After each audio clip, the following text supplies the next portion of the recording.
Allah yang maha suci itu tidak menerima kecuali yang suci juga, berarti kita harus mensucikan diri kita. Nggak bisa kita bertahan di kekotoran, nggak akan kembali. Nah, karena Allah maha suci, sedangkan kita akan kembali kepada Allah yang maha suci itu. Allah yang maha suci tidak menerima kecuali yang suci juga, berarti kita harus mensucikan diri kita. Nah, ketika kita sudah bulat pikiran, hati kita ingin mensucikan diri kita, tentu kita belajar kepada mereka yang mengerti. Bagaimana cara mensucikan diri?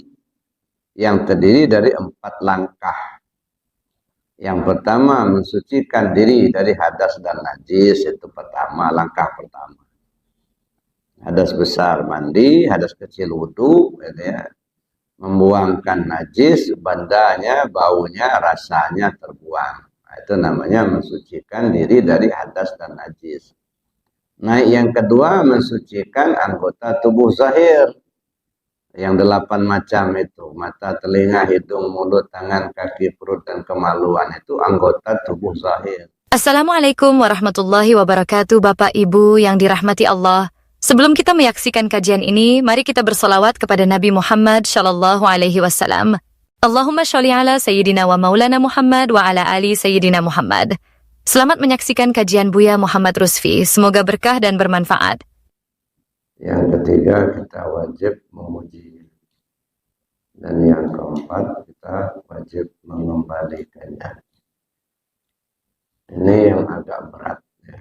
Agak berat tugas kita. Pertama kita pahami dulu apa itu diri rahasia. Di dalam kajian tauhid kita mengenal diri kita ada 4 lapis. Lapis pertama disebut dengan jasmani atau tubuh basari. Lapis kedua disebut dengan hati. Lapis ketiga disebut dengan nyawa, dan lapis keempat disebut rahasia. Semua kita seperti itu.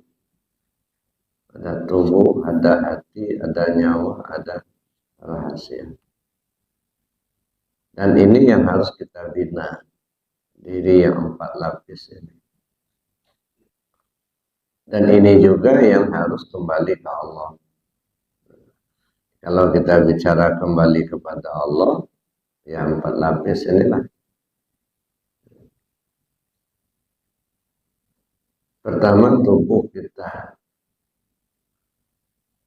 Tubuh kembali ke Allah itu artinya aktivitas kehidupan kita telah mengacu kepada aturan Allah dan Rasul.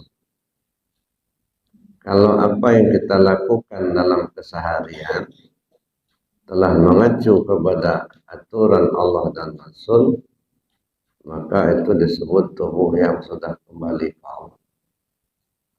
Yang perintah kita kerjakan, yang larangan kita tinggalkan. Yang halal ambil, yang haram buang. Kalau itu sudah kita jalankan, satu dimensi sudah berhasil. Tinggal kita pertahankan saja. Nah, yang kedua, hati kita kembali ke Allah. Bagaimana hati kita kembali ke Allah? Terpaut hati hanya kepada Allah. Jadi tak nyangkut lagi hati kita kepada apa dan siapa, kecuali hanya ke Allah saja. Tak tersangkut dengan pahala, tak tersangkut dengan surga, tak tersangkut sama jabatan, tak tersangkut sama duit, tak tersangkut sama makhluk, bahkan tak tersangkut dengan diri kita sendiri. Tersangkutnya hati hanya kepada Allah. Nah, kalau hati kita ini sudah hanya tersangkutnya kepada Allah, maka disebut hati yang sudah kembali ke Allah. Nah, yang ketiga, nyawa kita kembali ke Allah. Siapa nyawa kita ini, apa kerjanya, siapa hakikat nyawa ini, dan kita pakai dalam keseharian. Nyawa kita ditandai dengan nafas. Nafas itu ada 4 tempat, nafas, ampas, dan nafas nufus. Apa kerjanya masing-masing, zikirnya apa, hakikatnya siapa. Nah, kalau terpahami oleh kita dan kita pun melakoninya, itu nyawa sudah kembali ke Allah. Nah, tinggal rahasia. Nah, rahasia ini, siapa ini rahasia? Rahasia ini dijelaskan oleh Allah.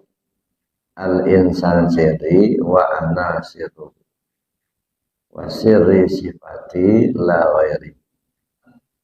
Manusia itu rahasiaku. Aku itu ya rahasianya manusia itulah. Dan rahasiaku itu sifatku. Yang tak lain adalah aku. Nah, ini, jadi di sini kita temukan jadi rahasia. Yang namanya rahasia ini tidak berbentuk.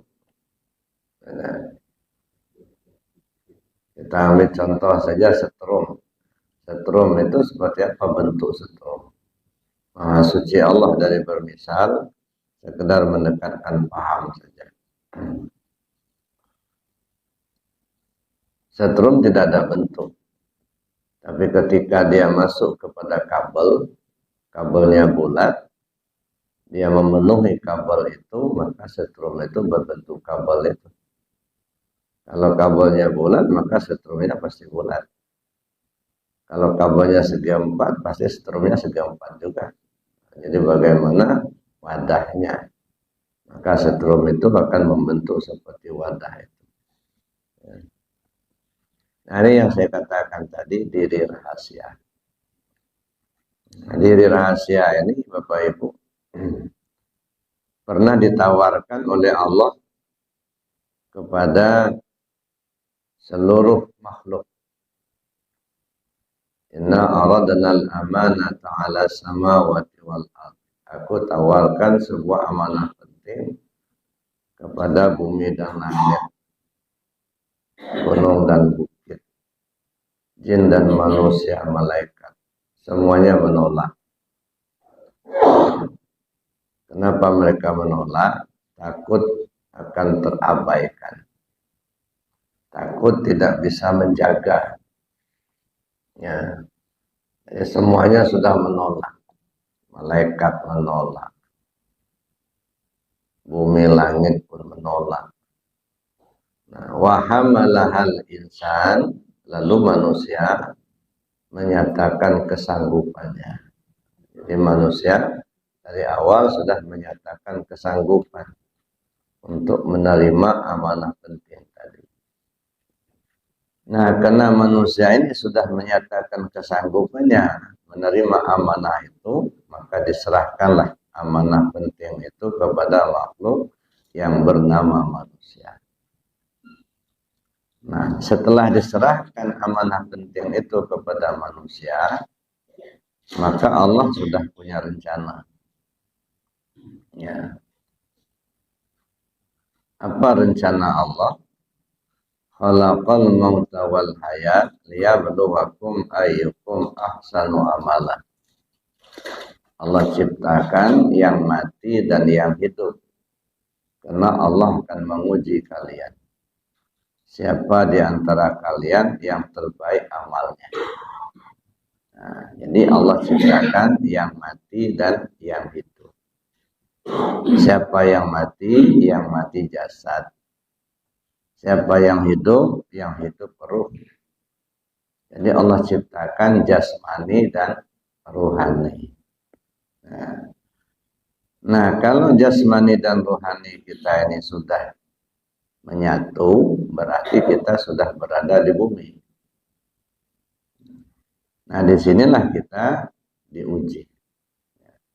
Diuji tentang kesetiaan sumpah dan janji. Bahwa kita sanggup menerima amanah penting tadi. Dalam rangka menempuh ujian itu, summa radadnahu asfala safilin. kami turunkan derajatmu ke tingkat yang terendah, yang lebih rendah. Kalau di masa dulu, ya, kita berada di satu alam yang disebut alam lahud. Alam lahud. Ruh kita ketika itu bernama Ruhul Kudus. Ruhul Kudus ini ruh yang sangat suci. Karena sucinya, maka terangnya tak alang kepalang. Maka dibungkuslah Ruhul Kudus ini tadi dengan bungkusan lapis pertama yang disebut dengan pakaian lahutiyah. Ini pakaian lapis pertama. Kemudian diturunkan lagi ketika kita ini ke tingkat yang lebih rendah. Turunlah kita ke alam yang kedua, yang disebut alam Jabarut. Di alam Jabarut, ruh kita berganti nama. Namanya ruh Sultani. Nah, karena alamnya sudah berbeda, maka ruh kita tadi dibungkus dengan lapis kedua, yang disebut dengan pakaian Sultaniyah. Lalu turun pula kita ke tingkat yang lebih rendah lagi, yaitu di tingkat alam malakut. Di alam malakut, ruh kita sudah berganti nama lagi. Namanya ruh ruhani. Dibungkuslah dengan bungkusan lapis ketiga, yang disebut dengan pakaian ruhaniyah. Melanjutkan perjalanan, turunlah kita ke alam nasud, atau alam mulki, atau alam bumi, alam dunia. Nah, inilah sekarang. Ini namanya alam nasud. Ruh kita berganti nama. Namanya ruh jismani. Dibungkuslah dengan pakaian lapis keempat, namanya jasmani. Nah, jadi jasmani ini bungkusan. Nah, jadi jasmani kita ini baju, pakaian, bungkusan. Ini bukan diri kita yang sesungguhnya. Nah, ini bungkusan saja, casing. Tapi banyak orang tertipu. Ya. Yang diutamakan bungkusnya. Ya. Yang penghuni bungkus tak diacuhkan, tak diurus. Ada ya. Yang penghuni bungkusnya dibiarin. Atau casingnya dibagus-bagusin, tetapi yang di dalamnya ditelantarkan. Maka diingatkan betul sama Allah. Orang yang menelantarkannya disebut pendusta agama. Ara'aital ladzi yukadzibu biddin fadzalikal ladzi yad'ul yatim. Tahukah kalian siapa pendusta agama itu? Yaitu mereka yang menelantarkan si yatim. Di kita ini kalau namanya yatim, itu yang tidak punya bapak. Ya kan Bu ya?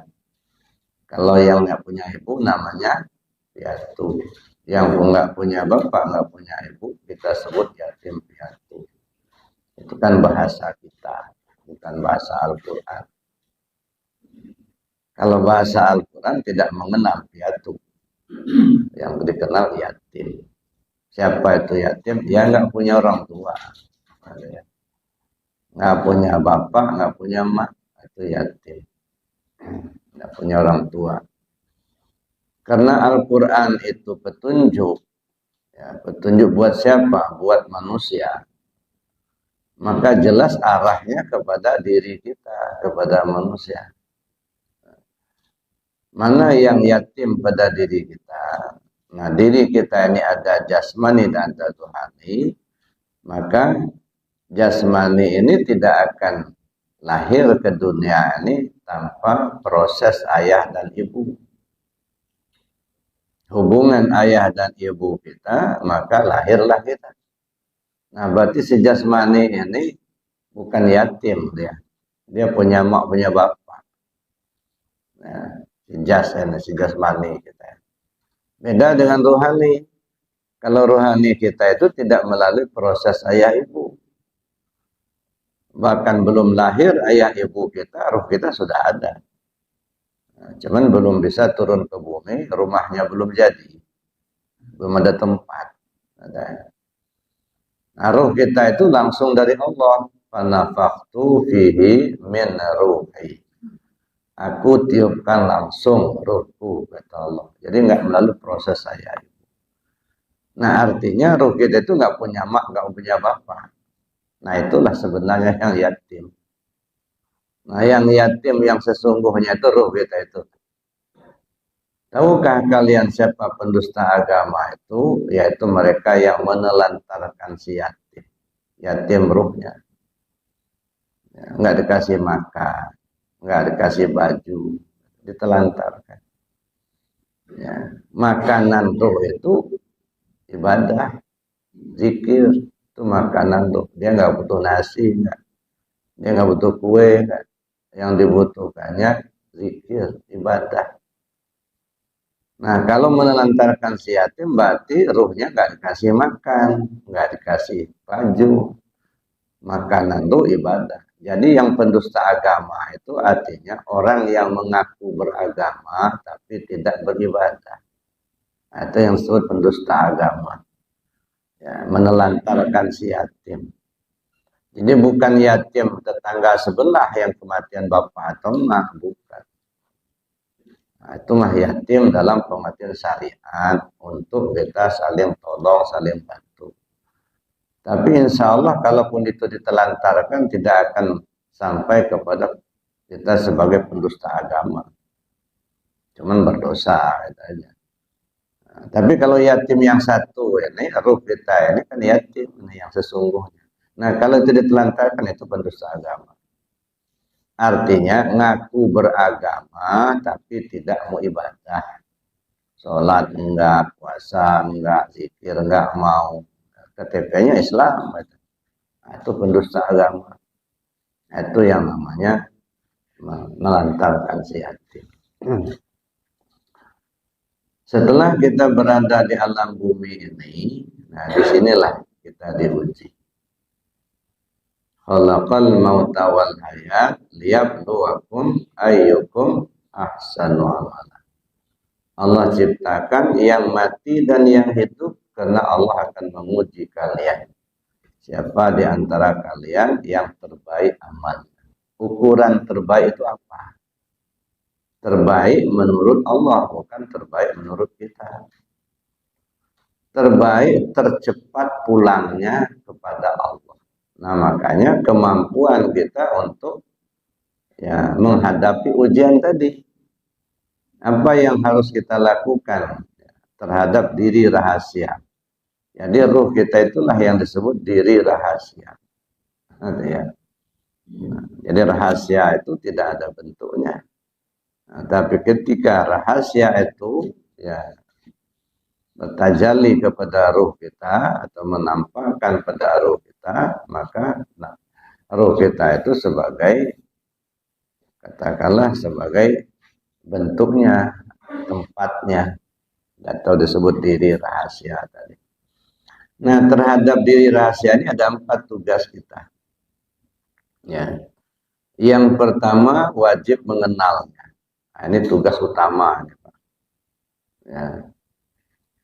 Ana kanzan makhfiyan fa uhibbu an u'rafa fa khalaqtul asya liya'rifuni. Saya ini perbendaharaan yang tersembunyi. Saya suka untuk dikenali. Maka kujadikanlah makhluk ini supaya mereka mengenal aku. Ini tugas utama. Nanti dulu ibadah. Itu sudah berikutnya. Yang pertama mengenal Allah. Dan ini yang kadang-kadang terabaikan oleh kita. Ya. Kita sudah rajin melaksanakan ibadah secara syariat, tetapi lupa kita mengenal siapa sih sebenarnya yang kita sembah. Ya. Kalau ditanya pasti akan menjawab Allah yang kita sembah. Tapi bagaimana kita memahami Allah yang kita sembah itu mungkin tak sama. Nah, pengenalan kita kepada Allah itu mungkin tidak sama. Karena Allah itu bersifat wujud, wujud itu artinya ada. Maka setiap yang ada itu pasti ada 4. Ada nama, ada sifat, ada af'al, ada zat. Nah, sudahkah kita mengenal sifat yang 4 ini? Mana yang sebenarnya disebut zatnya, mana yang disebut dengan sifatnya, mana yang disebut asma'nya, mana yang disebut dengan af'alnya. Kalau hanya sekedar tahu Allah nama, itu mah nama. Ya, yang kita sembah itu kan bukan nama. Justru yang bernama Allah. Zat yang bernama Allah, wajibal wujud, hakiki mutlak. Nah, kalau kita tidak memahami siapa sebenarnya yang bernama Allah itu, berarti kita belum tahu sama Tuhan kita sendiri. Ya. Sedangkan kita kan diperintahkan irji'i ila rabbiki. Kamu kembalilah ke Tuhanmu. Nah, bagaimana kita kembali ke Tuhan kita kalau kita sendiri gak kenal sama Tuhan kita? Ya, mana yang zat, mana yang sifat, mana yang asma, mana yang af'al. Nah, kita ambil contoh. Nah, ini air. Namanya Tripanca. Itu nama. Tripanca. Jadi kalau saya minta tolong ambil Tripanca, berarti kan ngambil air. Tidak berarti kalau saya minta Tripanca lalu datang Bapak membawa tulisan Tripanca, nggak ada artinya. Itulah nama, itulah menyembah nama. Sifat, nah sifat bentuk, ini bulat. Sifatnya bulat, ini bentuknya. Af'al, ada botolnya. Jadi bukan gambar, tapi betul-betul ada botolnya. Ini af'alnya. Zat, mana zat air? Jadi namanya Tripanca, sifatnya bulat, af'alnya botol, zatnya air. Maka saya katakan, kalau saya katakan, tolong ambil Tripanca, itu artinya ngambil air. Ya. Kalau Bapak datang memberikan tulisan Tripanca, nama, nggak ada manfaatnya. Nah, karena tidak sampai kepada yang dituju. Nah, begitulah gambarannya kita dalam bertuhan. Kalau hanya bertuhan kepada Allah nama, berarti kita nggak sampai. Yang kita sembah nama. Siapa yang menyembah nama, syirik malah. Nah, maka ibadah yang kita lakukan secara syariat, kalau di dalamnya masih syirik akan tertolak. Nah, adalah gambaran yang dalam sebuah kisah, ya. Ada seorang abid yang rajin betul ibadah secara syariat, sampai-sampai sejadahnya dari batu dan telah cekung karena sering digunakan untuk ibadah. Nah, ibadah syariat. Giliran dia akan mati, datanglah Israel. Orang ini nanya, Israel, kamu datang bersilaturahim apa menjemput saya? Kata Israel alaihissalam, saya diperintahkan Allah menjemput kamu. Kata orang ini tadi, Israel, sebelum kamu mencabut nyawa saya, tolong tanyakan dulu kepada Allah. Saya kalau mati nanti surga tingkat berapa tempat saya? Nah, udah yakin betul kayaknya mau masuk surga. Langsung dijawab oleh Allah. Allah Maha Tahu. Kamu kalau sudah mati, tempat kamu neraka tingkat 7. Protes orang ini. Ya Allah, kenapa tempat saya neraka tingkat 7, sedangkan saya rajin ibadah? Kamu ibadah bukan karena aku, kata Allah, tapi karena surga aku. Surga itu makhluk aku, kamu nggak kenal aku, nggak? Nah, ini gambaran bagus lahirnya, tapi rusak batinnya. Nah, tertolak. Nah, jangan sampai kita mengalami seperti itu, kan? Nah, kita fokus kepada ibadah syariat lahiriah, tapi kita mengabaikan hakikat batinnya. Bagus kulit, tak ada isi. Kalau kulitnya bagus, tak ada isinya, mau makan apa? Bagus isi, bagus kulit, kalau tak ada rasa, apa yang dinikmati? Maka orang kadang-kadang nggak merasa nikmat beragama, karena memang nggak paham. Syariat itu ibarat kulit, Pak. Nemen-nemen lah kita ngamalkan syariat itu baru sebatas kulit. Jangan sampai kita habis waktu kita ngurusin kulit, gitu. Yang isinya kita abaikan. Makanya Islam, iman, dan ihsan itu kan satu perangkat. Nggak bisa dipretelin, diambil satu, dibuang yang lain, enggak. Islam itu ibarat kulitnya, iman itu ibarat isinya, ihsan itu ibarat rasanya. Maka saya sering katakan, kulit membungkus isi, isi menyimpan rasa. Nah, kita fokus di kulit aja. Ini halal, ini haram, ini sah, ini batal. Ya. Yang dipikirin pahala aja itu. Yang dipikirin surga aja. Nah, kalau ini fokusnya, kita hanya berada di kulit yang tidak akan bisa membantu kita. Kenapa? Al-a'mal suwarun qa'imatun wa arwahuha wujudu sirril ikhlasi fiha. Seluruh amal yang kamu perbuat tidak ubahnya seperti patung. Nah, bagaimana patung? Ada mata tak melihat, ada telinga tak mendengar, ada mulut tak bisa bicara. Nggak bisa nolong, nggak bisa bantu. Karena nggak ada ruhnya. Itu patung kan nggak ada ruh. Kecuali dia ada ruh. Nah, baru bisa mata bisa melihat, telinga bisa dengar, mulut bisa ngomong, kaki bisa melangkah. Kalau sudah ada ruh. Ruh daripada amal itu adalah sirrul ikhlas. Rahasia ikhlas. Apa itu rahasia ikhlas? Rahasia ikhlas itu zikir.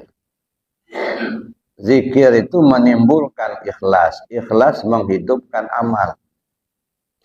Nah, jadi tidak mungkin kita bisa ikhlas tanpa zikir. Nah, tapi jangan dipahami zikir itu cuma mengucap kalimat la ilaha illallah. Itu mah kita beramal. Zikir itu artinya kita ingat ke Allah. Dengan tingkatan-tingkatan. Maka saya katakan zikir itu ada tingkat syariat, ada tingkat tarekat, ada tingkat hakikat, ada tingkat ma'rifat. Dengan media yang berbeda. Kalau zikir di tingkat syariat, medianya ucapan dan perbuatan. Itu zikir di tingkat syariat. Maka baca Quran zikir, sholat zikir, zakat zikir, haji zikir. Itu zikir di tingkat syariat. Ucapan dan perbuatan. Jadi setiap ucapan dan perbuatan yang diniatkan karena Allah berpahala bagi yang mengerjakan, itu adalah zikir. Nah, zikir di tingkat tarekat, ingat. Nah, medianya ingat. Ingat hati kepada Allah. Bukan diucapkan lagi, bukan diperbuat, tapi diingat. Zikir di tingkat hakikat, rasa. Medianya rasa, mengolah rasa.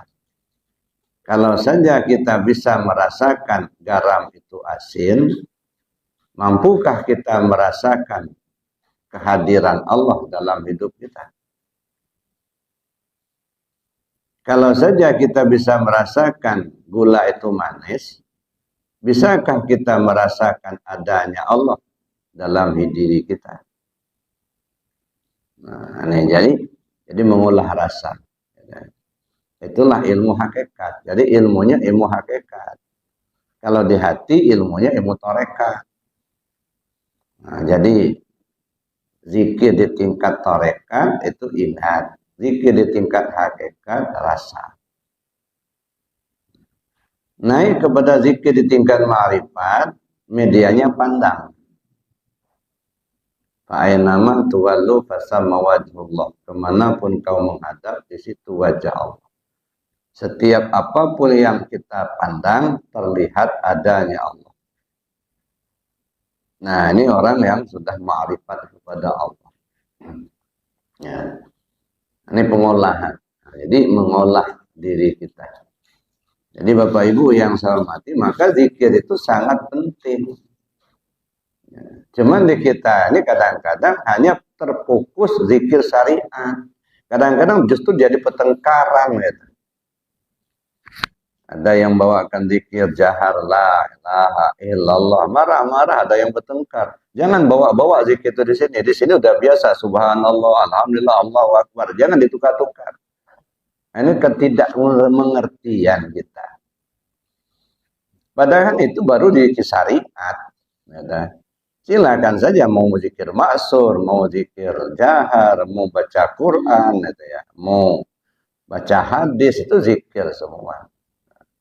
Nah, di tingkat ini afdalu zikir annahu la ilaha illallah. Zikir yang terbagus, teragung, terbaik, la ilaha illallah. Cuman ini yang kita abaikan, jarang kita dengar gitu.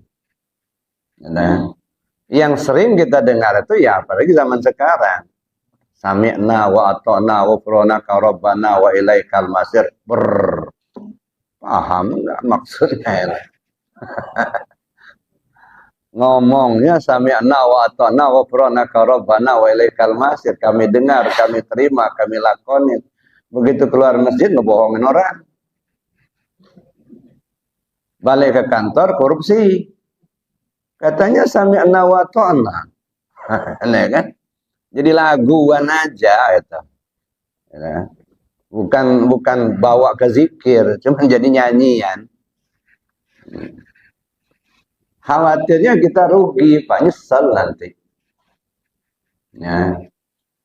Rasul sudah kasih tahu, afdalu ma qultu ana wan nabiyyuna min qabli la ilaha illallah. Kalimat teragung yang kusampaikan dan disampaikan oleh Rasul sebelum aku itu adalah la ilaha illallah. Itu yang paling agung. Jadi kalimat yang keluar dari mulut manusia di dunia ini yang paling agung itu la ilaha illallah. Itu hadis Nabi. Tapi justru ini yang kita abaikan. Ya dan nah, oleh karena itu Bapak Ibu yang saya hormati, ya mari kita mengikuti petunjuk Rasul. Ya. Apa petunjuknya? Di antaranya jadidu imanakum, kata Nabi, perbaharui iman kalian. Lalu sahabat tanya, kaifa nujaddidu imanana ya Rasulullah? Bagaimana caranya kami perbaharui iman kami ya Rasul? Lalu Rasul menjawab, faksiru bizikri la ilaha illallah. Kalian mesti banyak-banyak sebut la ilaha illallah itu. Nah, sudahkah ini kita jalankan? Nah, memperbanyak sebutan kalimat la ilaha illallah.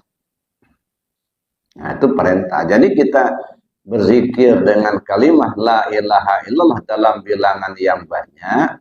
Itu merupakan pelaksanaan dari ajaran junjungan kita Nabi besar Muhammad sallallahu alaihi wasallam. Nah, tapi lagi-lagi ini yang kadang-kadang kita abaikan. Nah, Oleh karenanya Bapak Ibu yang saya hormati, ya mumpung umur masih ada, ya, badan masih sehat, saya kira sudah waktunya lah kita jalankan apa yang diperintahkan oleh Rasul. Perbanyak zikir la ilaha illallah. Man qala la ilaha illallah akhiru kalami dakhalal jannah. Siapa orang yang akhir kalamnya nyebut la ilaha illallah, dia masuk surga. Ini bukan tawaran murahan. Jangan digampangkan, Pak. Ya, jangan kita berpikir gampang amat dapat surga itu. Ya, nggak usah sholat, nggak usah beribadah lain.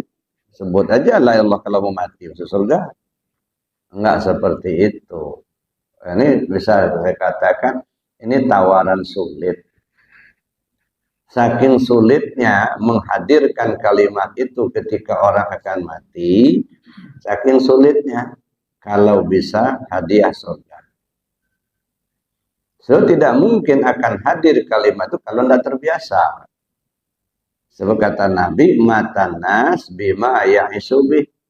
Manusia mati sesuai kebiasaan. Nah kalau selama sehat kita, selama kita masih hidup, memang udah terbiasa nyebut la ilaha illallah, insya Allah mau meninggal pun dengan kalimat la ilaha illallah. Karena udah biasa. Kalau memang selama hayatnya nggak biasa nyebut kalimat itu, apalagi kalau benci sama kalimat itu, khawatir tidak hadir kalimat itu. Udah mulai terkunci lidah atau hilang pikiran. Nggak tahu lagi kalimat apa. Nah, jadi oleh karena itu salah satu yang diperintahkan Rasul kepada kita adalah perbanyak sebut la ilaha illallah. Ya. Man qala la ilaha illallah sab'ina alfa buri'a minan nar. Siapa orang yang berzikir la ilaha illallah sebanyak 70.000 kali, Allah lepaskan dia dari api neraka. Ini oleh sebahagian orang, ini disebut dengan zikir at-taqoh. Zikir pembebasan diri kita dari api neraka. Ya. Makanya ada sebahagian ulama ketika kita akan belajar tarekat, belajar zikir, yang diperintahkan selesaikan dulu ini zikir 70.000. Nanti dulu talqin zikir. Nah, kamu selesaikan dulu zikir 70.000. Tebus dulu dirimu itu dari neraka. Nah, maka disebut dengan zikir tebusan. Nah, sudahkah kita menjalankan itu? Kan? Nah, jangan sampai kita ya terlena begitu. Kita tidak melaksanakan itu, padahal itu sudah merupakan perintah dari Rasul Sallallahu Alaihi Wasallam. Nah, perbanyak zikir dengan kalimat la ilaha illallah. Tebuslah dirimu itu dengan zikir la ilaha illallah. Sehingga doanya pun kan sudah jelas. Allahumma inni astaraitu nafsi bisawabi tahlil sab'ina alfa fataqabbalha minni fatiqni minan nar. Ya Allah, kutebus diriku dengan pahala zikir la ilaha illallah sebanyak 70.000 kali. Terimalah dariku, bebaskan aku dari api neraka. Nah, ini yang disebut dengan zikir at-taqoh, zikir pembebasan diri. Nah, itu masih zikir di tingkat syariat. Masih nyebut kalimat. Nah, yang kita tuju bukan di kalimatnya, tapi makna kalimat. Nah, di makna kalimatnya itu. Maka dilanjutkan lagi ke zikir yang berikutnya, yaitu zikir di tingkat tarekat. Ngolah hati. Supaya hati kita ini ingat ke Allah. Supaya hati kita ini tidak condong ke dunia. Condongnya ke Allah. Supaya hati kita ini bersih dari iri dengki. Ya. Nah ini yang agak susah, Pak. Yang membersihkan hati. Tak bisa hati ini dibersihkan kecuali pakai zikir. Jadi orang yang benci sama zikir, berarti hatinya, dia masih senang, hatinya kotor. Likulli syai'in siqalah wa siqalatul qalbi zikrullah. Segala sesuatunya ada alat pembersih. Alat pembersih hati itu zikir kepada Allah. Nah, maka kita perbanyak zikir untuk membersihkan hati. Karena pada akhirnya yauma la yanfa'u malun wala banun illa man atallah biqalbin salim. Pada saatnya hartamu, anakmu, istrimu, suamimu tidak bisa nolong sama sekali. Yang selamat hanyalah yang datang menghadap Allah dengan hati yang bersih. Bersih dari selain Allah. Ya. Maka maaf, mohon ampun sama Allah. Kadang-kadang ada orang sampai berhari-hari nggak mati-mati. Kenapa? Tersangkut. Nggak bersih. Tersangkut hati ke anak. Tersangkut ke istrinya masih muda. Nanti kalau dia mati nikah lagi, nanti nyangkut. Nyangkut ke duitnya di bank alangkah banyaknya. Nanti kalau dia sudah mati, nanti alangkah nikmatnya orang yang tinggal. Nah, tersangkut. Nah, iya, dia bersusah payah cari duit sampai korupsi. Iya, tumpuk-tumpuknya duit. Banyak duitnya miliaran. Giliran mau mati, itu nggak ingat itu. Waduh, duitnya banyak. Istrinya masih muda, nikah lagi dia. Nah, nanti laki mudanya yang menikmati. Nah, yang bersangkutan dikukus, direbus dalam kuburnya. Suami barunya menikmati jalan-jalan ke sana sini. Masya Allah. Nah, jadi itu Bapak Ibu yang saya hormati. Jadi membersihkan hati pakai zikir. Ya. Naik lagi ke zikir yang hakikat dirasa tadi. Naik ke zikir ma'rifat dipandang. Nah ini harus kita jalankan. Nah dalam rangka kita ya menempuh ujian di dunia ini. Maka saya bilang di awal tadi, tugas kita pertama di dunia ini yang utamanya mengenal Allah. Nah jangan diabaikan itu Pak. Ya. Ibadah syariat jalan terus gitu. Tapi jangan terpaku di situ.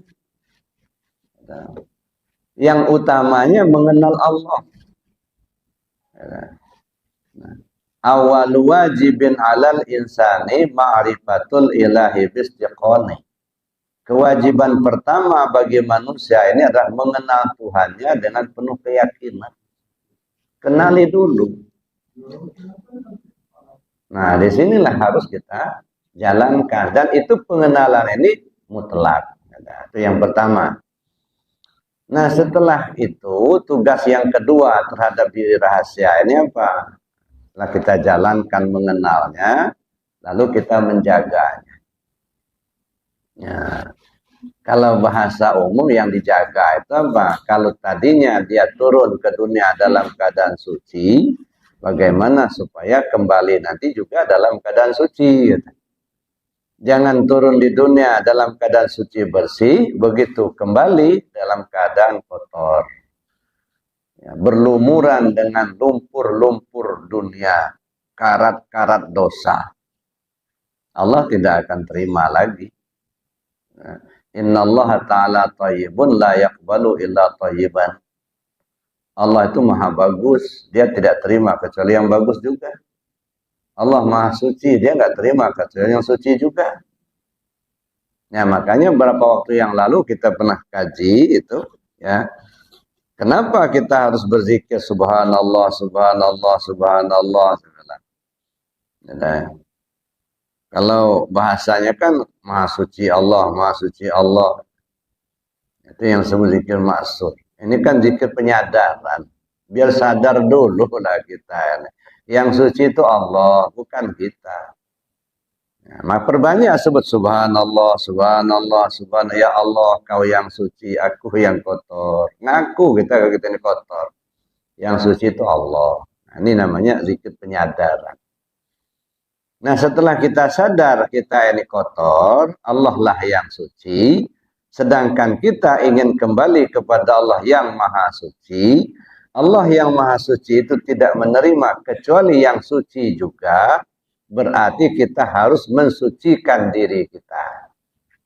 Nggak bisa kita bertahan di kekotoran, nggak akan kembali. Nah, karena Allah Maha Suci, sedangkan kita akan kembali kepada Allah yang Maha Suci itu. Allah yang Maha Suci tidak menerima kecuali yang suci juga.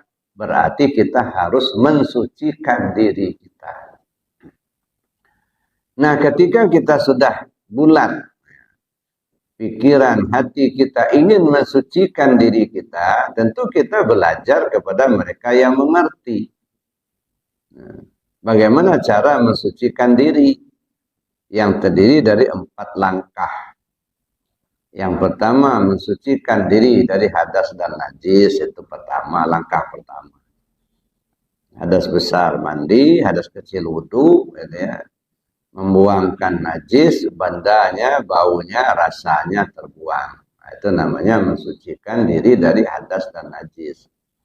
Nah, yang kedua, mensucikan anggota tubuh zahir. Yang 8 macam itu, mata, telinga, hidung, mulut, tangan, kaki, perut, dan kemaluan, itu anggota tubuh zahir. Kalau kita gunakan berbuat baik dapat pahala, kalau kita gunakan berbuat jahat dapat dosa. Jadi dosa pahala itu akibat daripada penggunaan 8 macam alat itu. Maka nggak perlu diminta. Cuman kita ini kadang-kadang nyinyir aja. Mudah-mudahan apa yang kita lakukan saat ini mendapatkan pahala dari Allah. Kayak nggak percaya sama Tuhan aja. Apa yang diminta lagi? Udah jelas dikasih tahu sama Allah. Wa may ya'mal misqala dzarratin khairan yarah wa may ya'mal misqala dzarratin syarran yarah. Sekecil apapun perbuatan baik yang kau lakukan dibalas. Sekecil apapun perbuatan jahat yang kau lakukan pasti ada balasnya. Udah itu otomatis kok itu. Nah, karena alat ini yang 8 ini kadang-kadang kita gunakan berbuat tidak baik. Mata salah melihat, telinga salah mendengar, mulut salah ngomong. Kadang-kadang bohongnya itu ya nggak tanggung-tanggung itu. Pagi ya besok beda lagi. Nah, karena anggota ini sering kita gunakan berbuat tidak baik, maka kita bersihkan. Membersihkannya pakai istighfar dan taubat. Mohon ampun sama Allah. Istighfarkan satu persatu. Ya Allah, ampuni segala dosa kesalahan mata aku. Ampuni segala dosa kesalahan telinga aku. Dan terus ya sampai 8 macam. Istighfar. Makanya di tarekat Naqsyabandi Al-Khalidi itu mengawali zikir itu ya 15 kali istighfarnya. Kenapa? 8 kali untuk anggota tubuh zahir, 7 kali untuk anggota tubuh batin. Jadi Bapak Ibu yang saya hormati, nah itu artinya kita membersihkan anggota tubuh zahir, istighfar dan taubat. Masuk kepada yang ketiga, membersihkan anggota tubuh batin yang kita kenal dengan latifah 7. Latifah qalbi, latifah ruhi, latifah sirri, latifah khafi, latifah akhfa, latifah nafsun natiqah, dan latifah kullu jasad. Nah, pada latifah-latifah ini ada sifat-sifat yang terpuji, tapi juga ada sifat yang tercela. Ketika kita mengikuti sifat yang tercela, iri, dengki, hasud, segala macamnya, maka kita berdosa. Nah, oleh karena itu bersihkan ya, anggota tubuh batin. Nah, membersihkan anggota tubuh batin tidak cukup istighfar dan taubat, mesti pakai zikir. Nah, maka belajar zikirlah kita, ngamalkan zikirlah kita. Dalam rangka membersihkan anggota tubuh batin. Tadi yang sentralnya di hati. Itu yang ketiga. Nah, yang keempat, membersihkan ruh rabbani. Diri kita yang sesungguhnya. Bagaimana cara membersihkannya? Dengan cara mengenal diri. Kalau sudah kenal kepada diri kita, kenallah kita kepada Tuhan kita. Kalau kita sudah kenal kepada Tuhan kita, maka hati kita tak tersangkut dengan apa dan siapa. Ketika hati ini sudah tak tersangkut dengan apa dan siapa, nah baru disebut bersih namanya. Itu membersihkan ruh rabbani. Maka 4 langkah ini mutlak. Nah, kalau ingin mencapai keselamatan. Jadi kita bukan hanya sekedar memperbanyak ibadahnya saja, banyak ibadah tapi tidak berkualitas, ya, mendingan sedikit asal berkualitas. Gitu. Makanya di kalangan tasawuf disebut al-abid sayyarun ilal jannah wal arif tayyarun ilal qurban. Orang rajin ibadah saja ibarat jalan kaki menuju surga. Maka kalau di syariat apa nggak pernah lepas dari bicara itu, pahala, dosa, surga, neraka, itu aja. Nah, maka kita terbuai dengan amalan-amalan syariat. Dan kadang-kadang habis waktu kita bertengkar di situ. Yang pakai jenggot, yang nggak pakai jenggot lah. Yang nggak kunut, yang pakai kunut lah. Habis waktu kita bicara tentang itu. Ya, yang jahar basmalah dengan sir basmalah, yang tarawih 28, ya, ada yang 20, ada yang 8. Lupa kita masuk ke dalam, Pak. Muter-muter di luar itulah. Umurnya berapa? Udah 70. Kapan masuk ke dalam? Begitu ditarik sedikit masuk ke dalam, ketinggian kajinya. Saya bilang bukan tinggi, Bapak itu yang nggak pernah naik. Bagi orang yang sering naik, ini bawah, kaji di bawah. Ya, jadi Bapak Ibu yang saya hormati, itu tugas yang kedua, ya, menjaga. Jagalah diri kita. Kemudian yang ketiga, tugas kita terhadap diri rahasia itu adalah memuji. Nah, kalau kita sudah kenal dia, siapa diri kita yang sebenarnya itu, nah puji. Nah, ketika kita memuji, ini kan ada 4, ya, pujian. Ada puji mudas kepada qadim, ada puji mudas kepada mudas, ada puji qadim kepada mudas, ada puji qadim kepada qadim.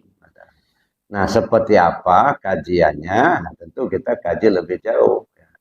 Puji mudas kepada qadim, artinya kita melaksanakan ibadah, sholat, zikir. Kan puji mudas kepada qadim. Nah, kalau puji mudas kepada mudas, ya sesama kita. Orang berbuat baik, berterima kasih. Kita balas dengan kebaikan juga. Gitu kan. Nah, puji mudas kepada mudas. Nanti kan puji qadim kepada mudas. Rahmat Allah bercucuran. Innallaha wa malaikatahu yusalluna ala nabi. Ya ayyuhalladzina amanu sallu alaihi wasallimu taslima. Puji qadim kepada mudas, artinya Allah menurunkan maghfirahnya, Allah menurunkan rahmatnya. Nah, jadi itu Bapak Ibu yang saya hormati. Oleh karena itulah maka setelah kita mengenalnya, nah baru kita puji, laksanakan ibadah. Nah, terakhir tugas kita terhadap diri rahasia itu adalah mengembalikannya. Nah, di 4 tugas tadi, yang pertama kita wajib mengenalnya, yang kedua wajib menjaganya, yang ketiga wajib memujinya, dan yang keempat wajib mengembalikannya. Ya, wa anfiqu mimma razaqnakum min qabli an ya'tiya ahadakumul maut. Serahkan apa yang sudah Allah berikan padamu sebelum kematianmu datang. Kembalikan. Mana yang dikembalikan? Apa yang Allah berikan sama kita. Terutama yang nempel di tubuh kita ini. Sifat 7, sifat ma'ani. Qadrat, iradat, ilmu, ayat, sama, basar, kalam. Nah, ini pemberian semua. Nah, balikkan. Sebelum ajal kita datang. Kalau sampai ajal datang kita tidak kembalikan, nah ini jadi urusan. Pinjaman diakui sebagai milik, maling namanya itu. Bukan punya kita, diakui punya kita. Nah, itulah kesalahan kita dalam berintikad. Ya. Diberi Allah kuasa kita berdiri, diakui punya kita, padahal itu punya Allah itu. Nah, oleh karena itu kata Allah tadi kembalikan sebelum ajalmu tiba. Ya. Nah, bagaimana cara mengembalikannya? Tentu kita kaji lebih jauh dalam kajian hakikat. Mudah-mudahan Allah beri petunjuk pada kita. Amin. Bapak dan Ibu yang dirahmati Allah, kajian berikutnya adalah memakomkan zikir 7 latifah. Selamat mengikuti kajian bersama Abah Buya Muhammad Rusfi. Semoga menjadi berkah dan bermanfaat. dalam kita melaksanakan zikir jahar, kita gunakan dua bahasa. Pertama bahasa lisan, ucapan la ilaha illallah, itu bahasa lisan. Yang kedua bahasa tubuh, memakamkan zikir la ilaha illallah. Jadi bukan asal geleng, memakamkan zikir. Karena zikir dengan kalimah la ilaha illallah mengisi 7 latifah. Lah, itu sudah 2 latifah nih. Afa dan natiqah. Lah. Kemudian kita ucap ilaha. Itu mengisi 2 latifah lagi. Ilaha, latifah hafi dan latifah ruh. Ada. Begitu masuk illallah untuk mengisi latifah sirri dan latifah qalbi. Illallah, maka kita harus memakamkan zikirnya. La ilaha illallah. Asyhadu anna Muhammadan abduhu wa rasuluhu la nabiyya ba'dah. Allahumma shalli ala sayyidina Muhammad wa ala alihi wa ashabihi. Ilahi anta maksudi wa ridhaka matlubi a'tini mahabbataka wa ma'rifataka. Yang saya hormati Ketua Majelis Zikir Arafah, perwakilan Lampung Selatan, kalian enggak? Siapa katanya? Pak Topik ya? Pak Jen. Begitu juga jajaran pengurus dari Majelis Zikir Arafah yang sempat hadir pada kesempatan ini. Dan yang saya hormati para pengurus dari Pamal Pagar Mengenang Arafah Lampung yang sempat hadir pada kesempatan ini, baik yang dari pusat maupun yang di perwakilan Lampung Selatan. Yang saya hormati Bapak para pimpinan sepuh, juga Bapak Ibu, para ikhwan dan akhwat rahimakumullah. Alhamdulillah, bersyukur kita kepada Allah Subhanahu wa taala di malam hari ini kita ditakdirkan Allah dapat bersama-sama menghadiri manaqib Sultan Aulia Syekh Abdul Qadir Jailani qaddasallahu sirrahu, di mana manaqib ini merupakan bagian daripada amaliyah Thariqat Qadiriyah Naqsyabandiyah. Ada 4 macam amaliyah pokok dari Thariqat Qadiriyah Naqsyabandiyah. Yang pertama zikir jahar, yang kedua zikir khafi, yang ketiga khataman, dan yang keempat manaqib. Nah, jadi selaku ikhwan TKN, maka kita perlu melaksanakan yang 4 ini. Zikir jahar yang kita amalkan setiap selesai sholat fardu, minimal 165. Lebih banyak lebih bagus ya. Cuman dalam keadaan darurat ya, mungkin kesibukan kita di pekerjaan kita, atau kita dalam keadaan musafir sehingga kita tidak sempat zikir sebanyak 165 selesai sholat fardu, boleh kita zikir 3 kali saja dulu, tetapi kemudian di waktu yang lain atau sore atau malamnya sudah lapang waktu, kita qadha beberapa zikir yang tertinggal. Itu cara pengamalan dari amaliyah zikir jahar. Begitu juga zikir khafi. Zikir khafi yang terus menerus, tak putus-putus ya, setiap detakan jantung, setiap hembusan napas ya, karena kita masih belajar ya, mungkin lupa, mungkin terputus, atau pengasabah, kalau lupa ingatkan, kalau putus sambungkan. Nah, jadi zikir khafi terus menerus. Dua-duanya ini merupakan perintah dari Allah dan Rasul. Ya. Rasulullah mengatakan jadidu imanakum bikasrati qawli la ilaha illallah. Perbarui imanmu dengan banyak menyebut kalimat la ilaha illallah.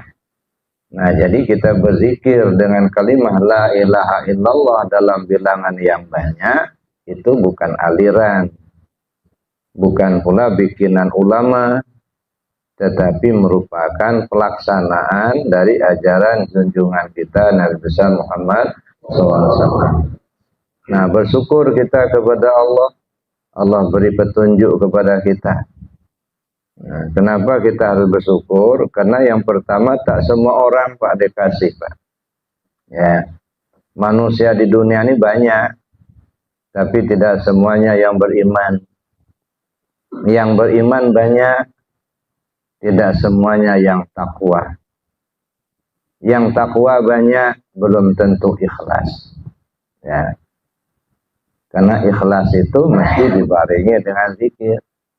Al-amal suwarun qa'imatun wa arwahuha wujudu sirril ikhlasi fiha. Seluruh amal yang kamu perbuat tidak ubahnya seperti patung. Nah, bagaimana patung? Ada mata tak melihat, ada telinga tak mendengar. Ya, kecuali ada ruhnya. Ruh dari amal itu adalah sirrul ikhlas, rahasia ikhlas. Rahasia ikhlas itu zikir. Nah, dengan zikir menimbulkan ikhlas. Dengan ikhlas menghidupkan amal. Nah, maka pilihan. Ya, jadi yang namanya iman itu ya pilihan. Ya, jadi Bapak Ibu yang digerakkan Allah hati untuk belajar zikir, ngamalkan zikir, itu bukan kebetulan, tapi pilihan. Dipilih oleh Allah. Yahdillah mayyasha wa yudillu mayyasha. Allah beri petunjuk siapa yang Allah kehendaki, dan Allah sesatkan siapa yang Allah kehendaki. Nah, makanya kita perlu bersyukur kepada Allah. Karena Allah beri petunjuk. Yang mahal itu Pak bukan ongkos. Ya. Yang mahal itu petunjuk di hati kita itu yang mahal. Maka saya bilang ya belajar zikir ini, mendapatkan zikir itu dikatakan mahal, sangat mahal. Dikatakan murah, sangat murah. Dikatakan jauh, sangat jauh. Dikatakan dekat, sangat dekat. Kenapa seperti itu? Dikatakan mahal, sangat mahal. Banyak orang punya uang miliaran, Pak, belum kebeli zikir, belum dapat, belum mendapatkan zikir. Duitnya banyak, cuman nggak mendapatkan. Kan mahal. Ya. Tapi ada orang sudah mendapatkan zikir, tak bayar apa-apa. Datang dibonceng kawan, nggak keluar duit. Ya. Sampai di tempat talqin zikir, hati kita tergerak. Ya. Yang nalkin ada, kita pun mau. Ya, kesempatan ada. Ya udah mendapatkan zikir. Ya, nggak bayar-bayar, nggak pakai duit, murah. Maka saya bilang dikatakan murah, sangat murah, dikatakan mahal, sangat mahal. Tapi walaupun Bapak Ibu gampang mendapatkan, tetapi bukan berarti itu ilmu murahan. Ya, gampang dapatkan.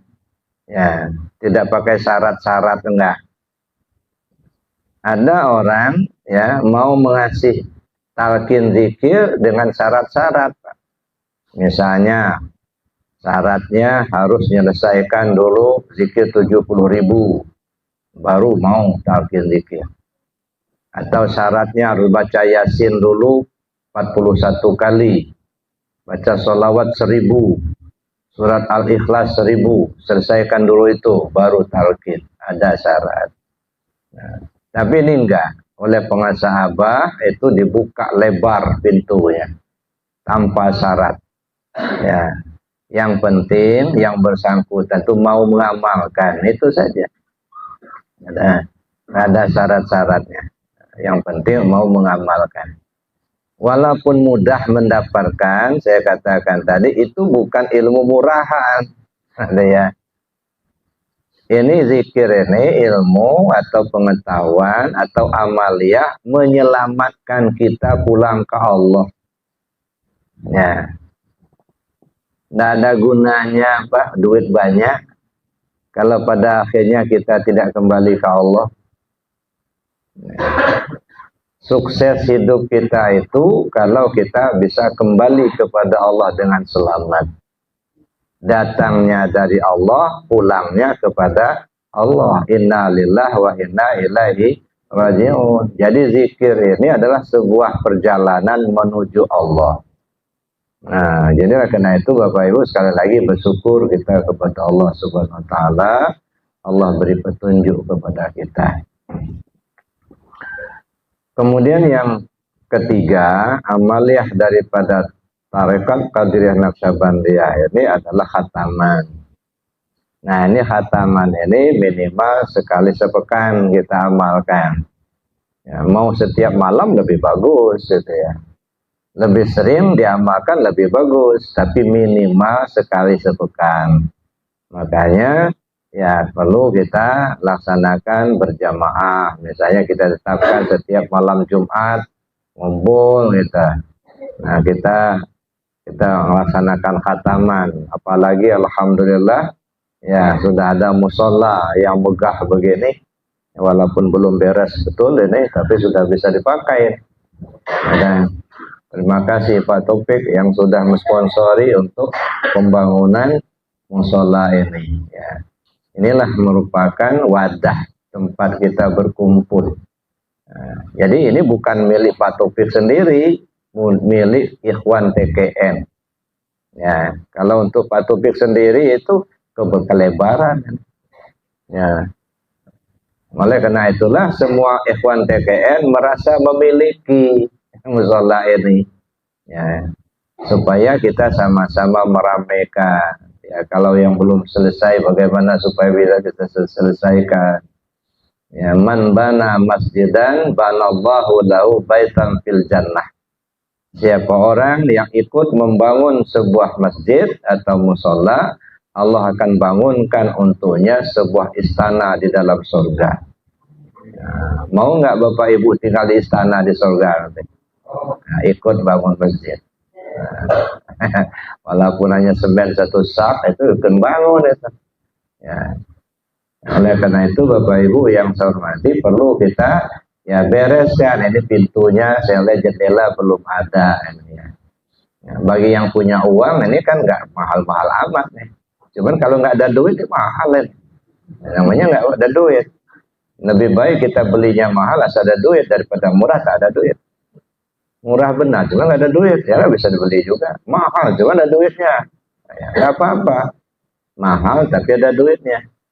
Nah ini kalau diserahkan sama Pak Taufik sendiri ini ya kayaknya ya bukan nggak selesai pasti ya, cuman agak lambat. Cuman kalau kita bareng-bareng, nah berat sama dipikul, ringan sama dijinjing, insya Allah ini cepat selesai. Ya, cepat selesai.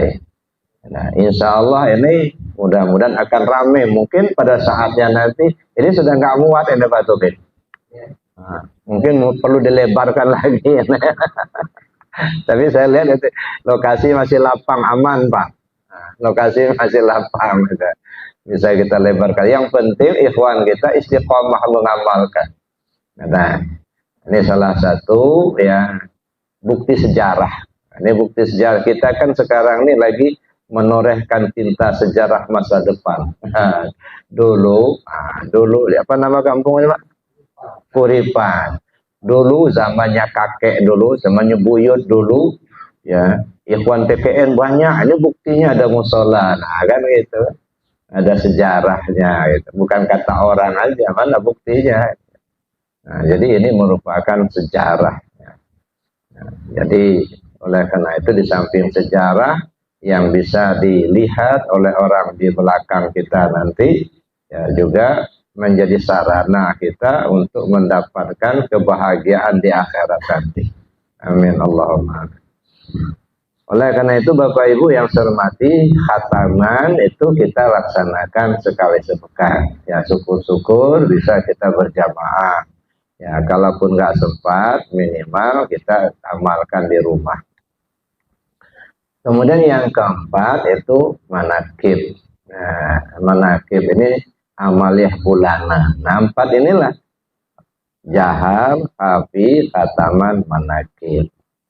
Nah, amaliyah inilah yang dipesankan oleh pengasahabah, jangan ditambah, jangan dikurangi. Jangan dirubah. Ya, apa yang sudah kita terima dari guru, dari pengasahabah, itulah yang diamalkan. Nah, sebab zaman sekarang kan ya namanya manusia, kadang-kadang pikiran orang nggak sama. Ada yang merubah-rubah. Ya. Misalnya zikir penutup, zikir khafi itu bukan sayyiduna, tapi alhamdulillah. Nah, berubah lagi. Gitu ya. Nah, kalau ada ustadz yang ceramahnya begitu, nggak usah diikuti, Pak. Nah, ada ustadz yang keliling di Lampung itu ceramah. Zikir khafi bukan dengan ditutup dengan sayyiduna, tapi alhamdulillah. Nggak tahunya dapat dari mana dia itu. Ya. Padahal pengasahabah selalu nutup zikir khafi sayyiduna Muhammad Rasulullah. Ya.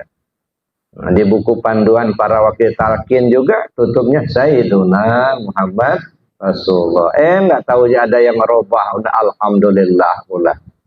Ada dulu Pak, gara-gara itu sudah disampaikan tutupnya dengan alhamdulillah. Ada seorang imam. Nah, lalu dia mengimami sholat sampai zikir. Ini sholatnya sholat subuh. Ya zikir jahar. Masuk zikir khafi begitu.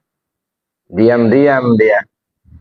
Ya, alhamdulillah kata dia. Langsung bangun dia. Kawan di belakang masih nunduk aja begini. Udah siang nih, mana sayyidunanya kedengaran. Nah, dikira kawan alhamdulillah itu bukan penutup kata. Nah, begitu dia ucap alhamdulillah, dia langsung bangun, dia pulang. Ditinggalkannya jamaah lagi mengot begini. Nah, ini enggak benar ini ya. Jadi oleh karena itu Bapak Ibu jangan dirubah-rubah. Ada juga yang nambah-nambah. Ada. Nah, hadarahnya mulai ditambah. Liman dakhala fi baitihi.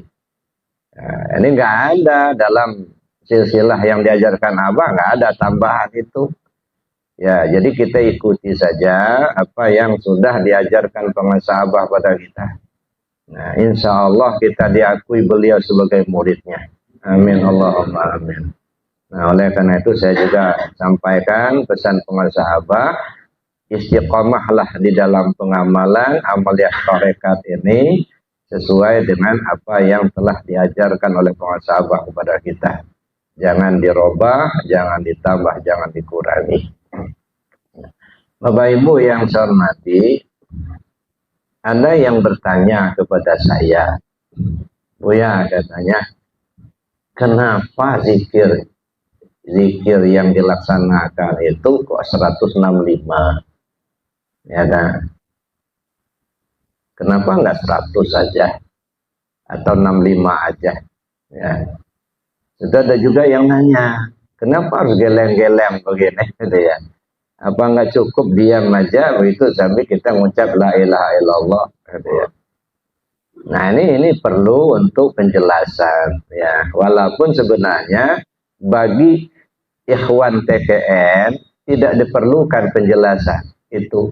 Nah, yang diperlukan adalah keyakinan kita akan ajarannya. Itu yang pertama. Keyakinan dan kepatuhan kepada guru. Nah, tapi yang namanya orang kadang-kadang ada kritis. Nggak mau dia ngikuti geleng-geleng begini.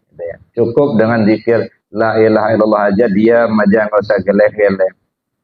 Nah, ada yang seperti itu saya lihat dia aja badan la ilaha illallah, la ilaha illallah, tapi nggak bergerak badannya. Nah, padahal kan ada pemakoman zikir gitu ya. Ada lagi yang nggak mau ngamalkan banyak-banyak, cukup katanya surah 60 aja cukup, nggak perlu 165. Nggak boleh Pak. Jadi adab kita dalam belajar itu mengikuti fatwa dan petunjuk guru. jangan bikin-bikin sendiri. Ya. Adapun kemudian kita ingin penjelasan itu bagus supaya menambah artinya semangat, menambah keyakinan kita. Tapi walaupun tak dijelaskan, ya bukan berarti harus kita tinggalkan. Ya, apa yang diajarkan guru itulah yang kita amalkan. Sebab dalam tarekat ini yang dipentingkan pertama yakin. Itu dulu, pintar itu nomor 2, Pak. Yakinnya itu. Ya. Makanya kadang-kadang orang yang sekolahnya rendah tapi yakin, ya diamalkan. Kadang-kadang lebih cepat ma'rifatnya kepada Allah ketimbang orang sekolahnya tinggi. Kenapa? Yang sekolahnya tinggi masih mikir-mikir dulu, ini ada ayatnya enggak, ada dalilnya enggak.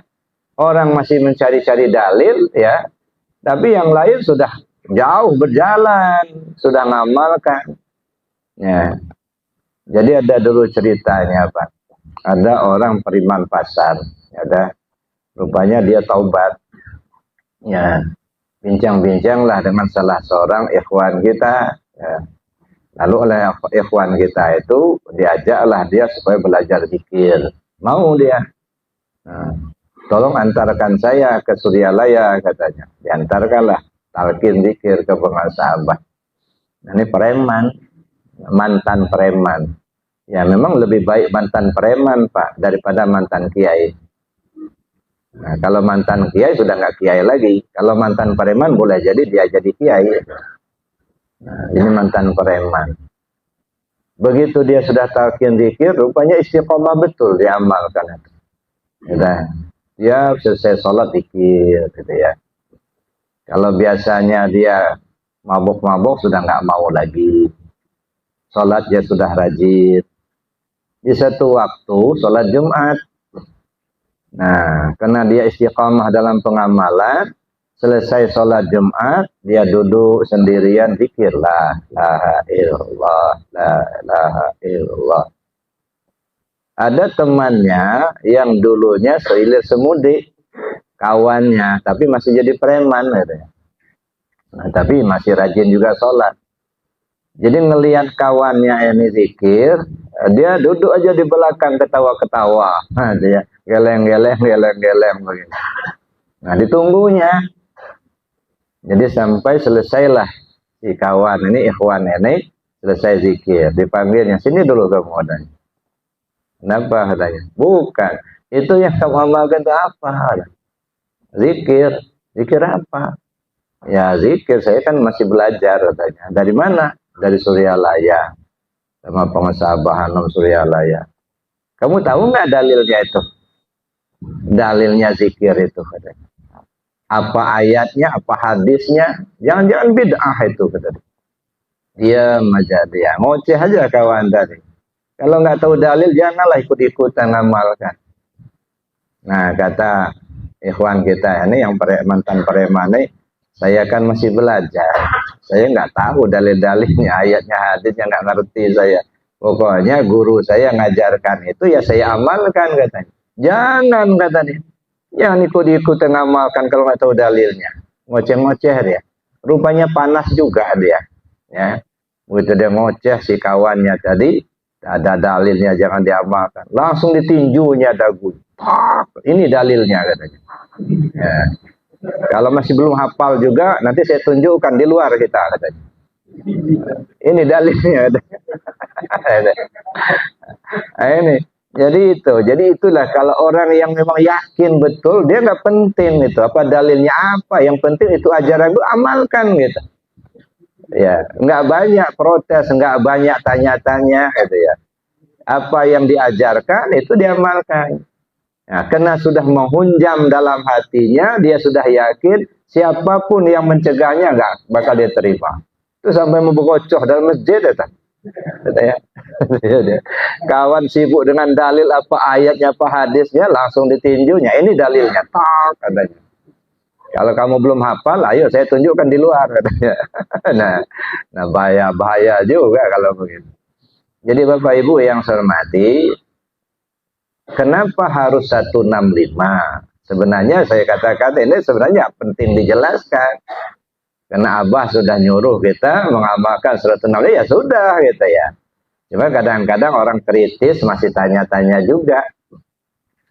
Bapak Ibu yang saya hormati, banyak persepsi pengetahuan orang. Ada yang mengatakan kalau dijumlahkan, ya angka yang ada di dalam kalimah la ilaha illallah itu dikonversi kepada angka, itu jumlahnya 165. Boleh, itu ya. Namanya juga pemikiran, pendapat. Tapi kalau dilihat dari sudut kajian tasawuf, itu ya, kita mengenal ada rukun agama, Islam, iman, dan ihsan.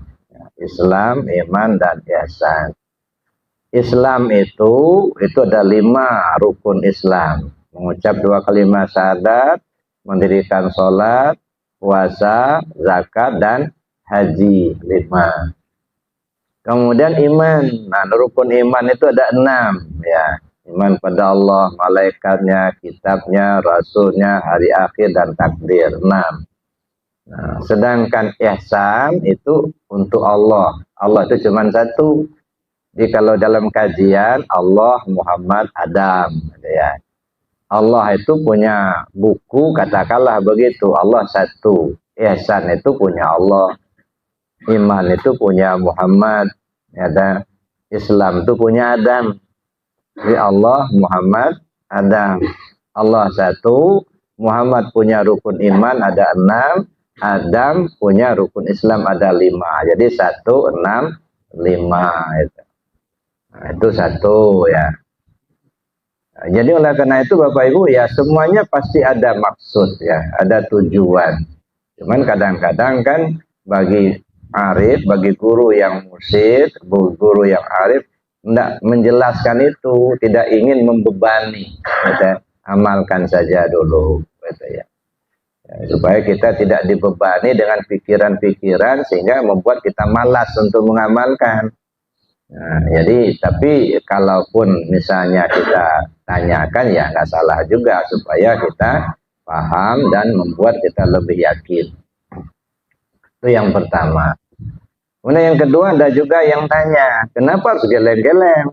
Nah, kadang-kadang kan ada, pernah satu ketika Pak, saya sengaja duduk di belakang. Ya.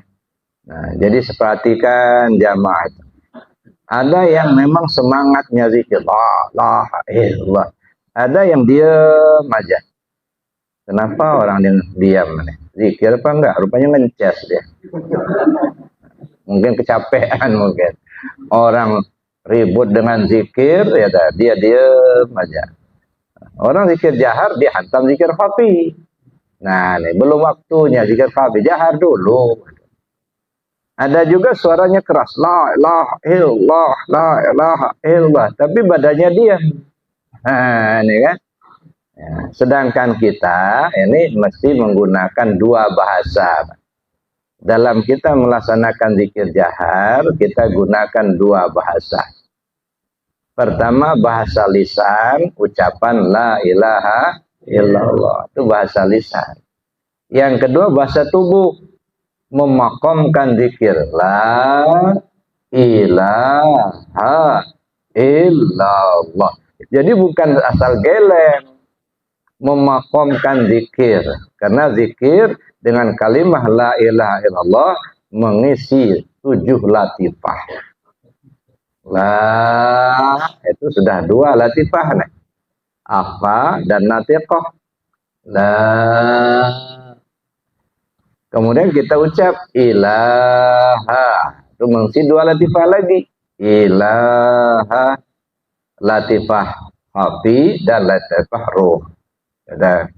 Begitu masuk illallah untuk mengisi latifah sirri dan latifah qalbi.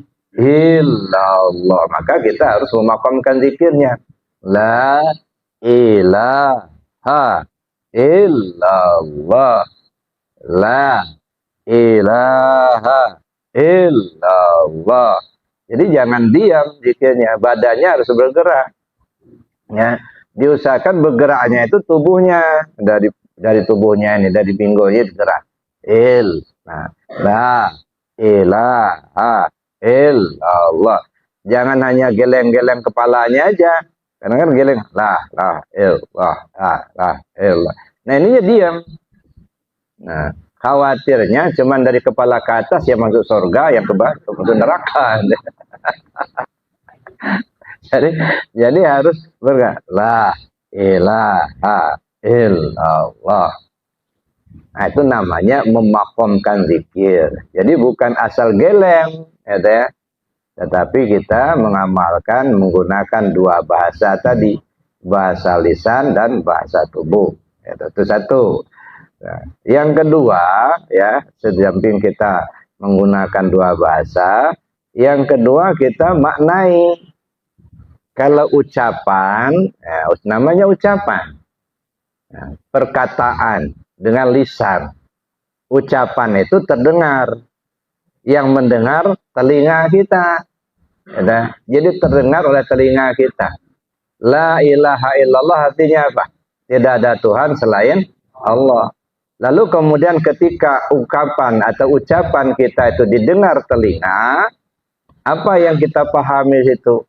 Bukan kita yang mendengar. La sami'un illallah. Tak ada yang mendengar. Allah yang mendengar, bukan kita. Allah yang punya pendengaran, kita nggak punya. Itu satu, gitu ya. Kita berucap, ya, namanya kalam. Nah, kalam itu apa? Ya, ucapan. Apa kita yang mampu mengucapkan la ilaha illallah, la mutakallimun illallah. Tidak ada yang bisa ngomong kecuali Allah, itulah yang membuat kita bisa ngomong. Nah, la sami'un illallah, la mutakallimun illallah. Ya. Lalu kita bisa berucap karena kita tahu. Tahu itu ilmu, ya kan? Ilmu kan artinya tahu. La ilaha illallah artinya apa? Tak ada yang tahu kecuali Allah. La alimun illallah. Nah, lalu kemudian ya kita bisa berucap, lalu kita bisa bergerak. Bergerak itu apa? Kuasa kita menggerakkan tubuh kita. Perasaan kan gitu punya kuasa. Ya, yang kuasa siapa? Allah. Bukan kita yang kuasa. La ilaha illallah, la qadirun illallah. Lalu kita punya keinginan untuk berzikir. Keinginan itu, keinginan siapa? Iradat Allah. La ilaha illallah, tidak ada yang berkehendak kecuali Allah. La muridun illallah. Ya, begitu juga kita bisa melihat tempat kita duduk, melihat kita jalan, tadi datang dari rumah ke masjid, kita melihat. Perasaan kita yang melihat, kita yang punya penglihatan ini. La ilaha illallah, tak ada yang melihat kecuali Allah. La basirun illallah. Semuanya itu karena ada hayat, ada hidup.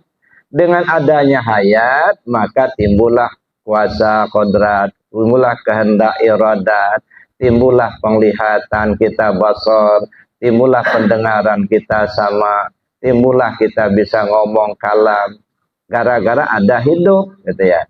Nah, perasaan kita yang hidup ini, la ilaha illallah, artinya apa? La hayyun illallah. Jadi kita la ilallah kita ucapkan, tapi dibarengi dengan perbuatan. Artinya mulai dari ucapan sampai kepada perbuatan kita, tidak ada yang melakukan itu kecuali Allah semata.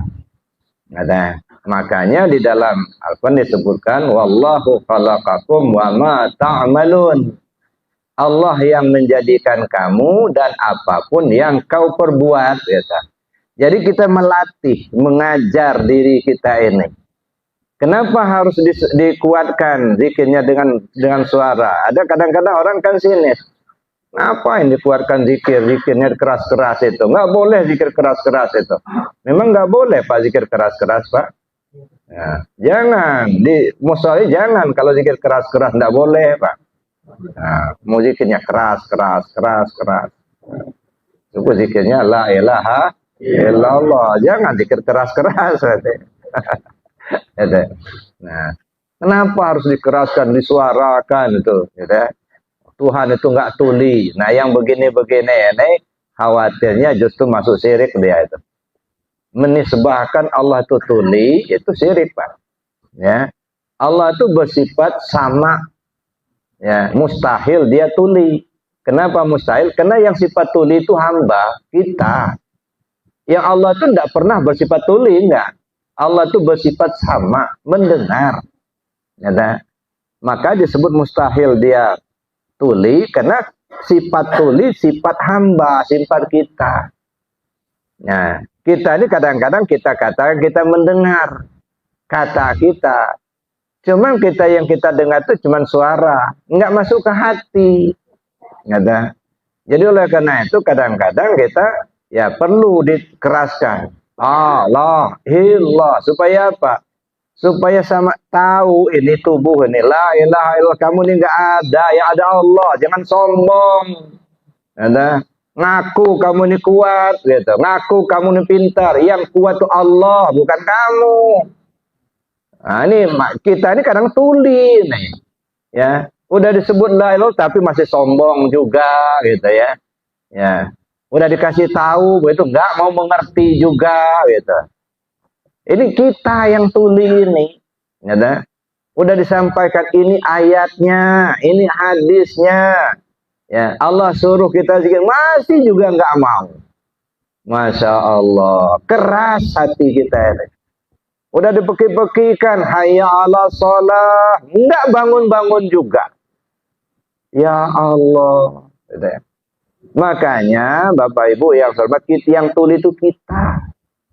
Oleh karena itu dikeraskan, la ilaha illallah, la ilaha illallah. Untuk apa? Wadrib bi'asakal hajar fanfajarat min husnata asyarata ainah.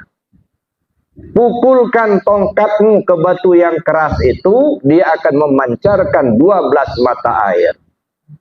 Nah, tongkat dipukulkan ke batu yang keras. Mana tongkat? Tongkat itu alat untuk berdiri. Ibarat orang tua kalau nggak pakai tongkat, nggak bisa berdiri. Ya. Jadi tongkat itu alat untuk berdiri. Nah, sekarang pertanyaan, yang mau berdiri itu siapa? Apa yang harus berdiri? Yang harus berdiri tauhid. Itu harus berdiri tauhidnya. Alatnya mana? La ilaha illallah. Nah, itu tongkatnya. Pukulkan tongkatmu ke batu yang keras. Mana batu yang? Nih hati kita ini yang keras ini. Summa qasat qulubuhum min ba'di dzalika fahyakal hijarati au asaddu qaswah. Kemudian hati mereka tuh keras membatu, bahkan lebih keras lagi dari batu. Udah dikasih tahu, nggak ngerti juga. Udah dipanggil, nggak juga mau datang. Keras. Ya, di hati yang keras ini kata Allah, wadrib bi'asakal hajar.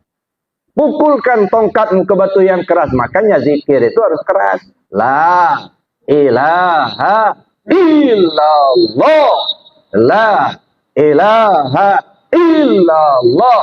Nggak bisa apa mendayu la ilaha illallah, la ilaha illallah. Ya enggak pecah-pecah lah kerasnya hati ini. Ya dah.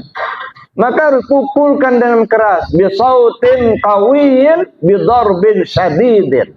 Suara keras, pukulan dahsyat. Maka harus ada semangat zikir itu, jangan loyo-loyo zikirnya. Ini zikirnya loyo-loyo kadang-kadang. Kawan di depan sudah meki-meki, kita ya Allah, ya Allah. Nggak ada semangat. Ya dah. Gimana mau pecah batu yang keras itu?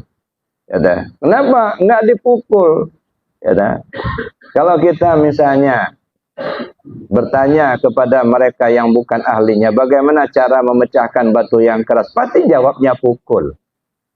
Kalau mukul begini aja, mukulnya sudah mukul. Batu sebesar drum, mukul seperti ini, bertahun-tahun nggak bakal pecah nggak?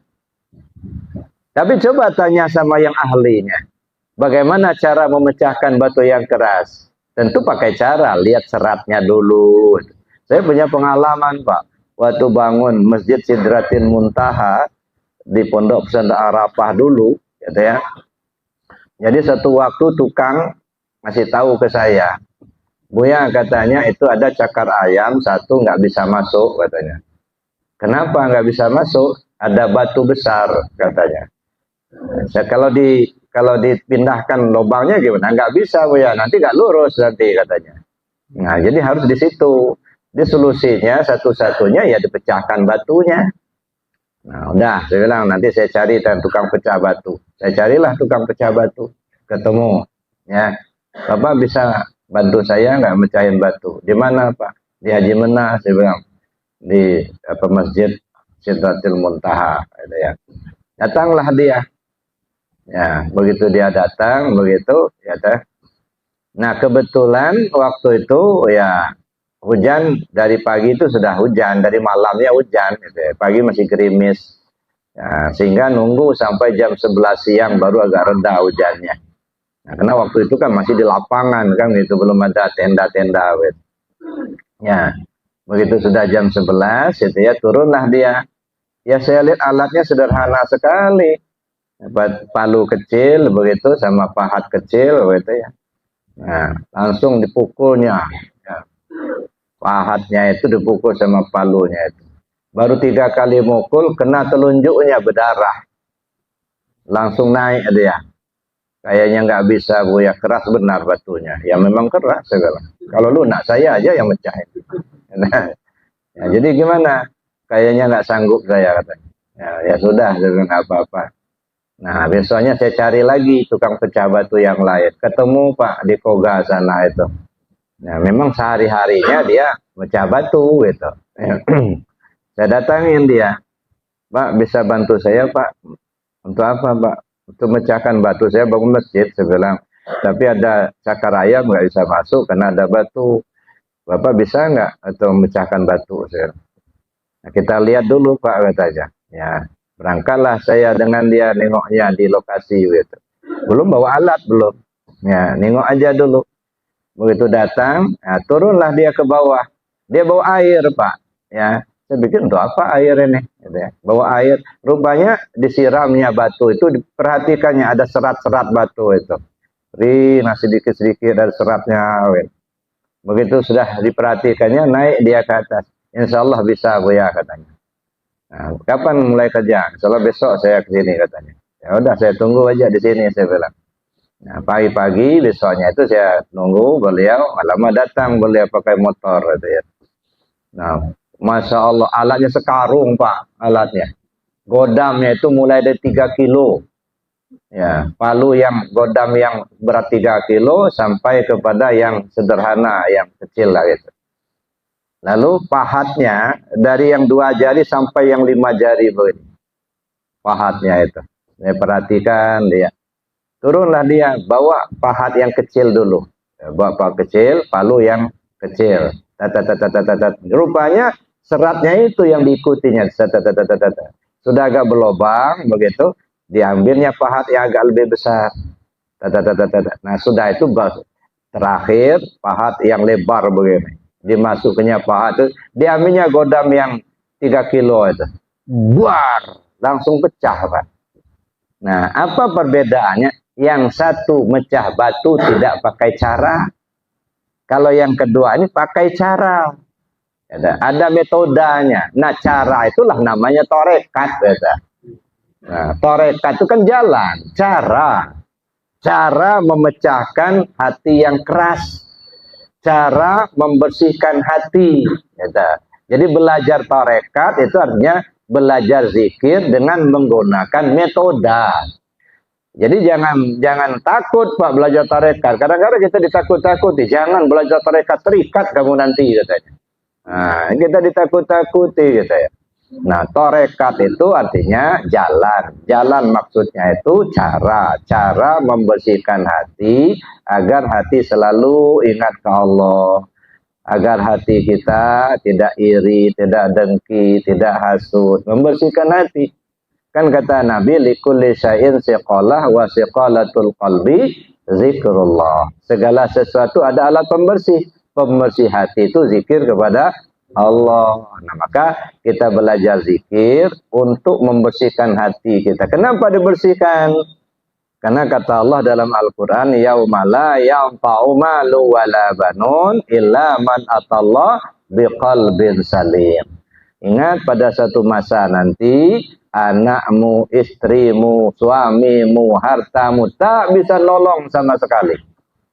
Yang selamat hanyalah yang datang menghadap Allah dengan hati yang bersih, bersih dari selain Allah. Nah, bagaimana cara membersihkan hati kita ini? Ya pakai zikir, kata Nabi. Likulli syai'in siqalah wa siqalatul qalbi zikrullah. Jadi kalau orang nggak mau mengamalkan zikir, apalagi benci sama zikir, itu artinya masih senang, hatinya kotor. Nah, senang dia iri, senang dia dengki, senang hatinya kotor, gitu ya. Nah, kenapa? Karena zikir itu membersihkan hati. Ya, dengan kita mengamalkan zikir, hati kita bersih, insya Allah kita mendapatkan ganjaran pahala dari Allah. Nah, oleh karena itulah kita perlu mengamalkan zikir ini, Bapak Ibu yang saya hormati. Kenapa? Saya katakan tadi, zikir ini bukan kewajiban. Ya, zikir yang kita lakukan ini bukan kewajiban. Sama dengan sholat, sholat bukan kewajiban, tetapi kebutuhan. Nah, kayak makan itu kebutuhan apa kewajiban?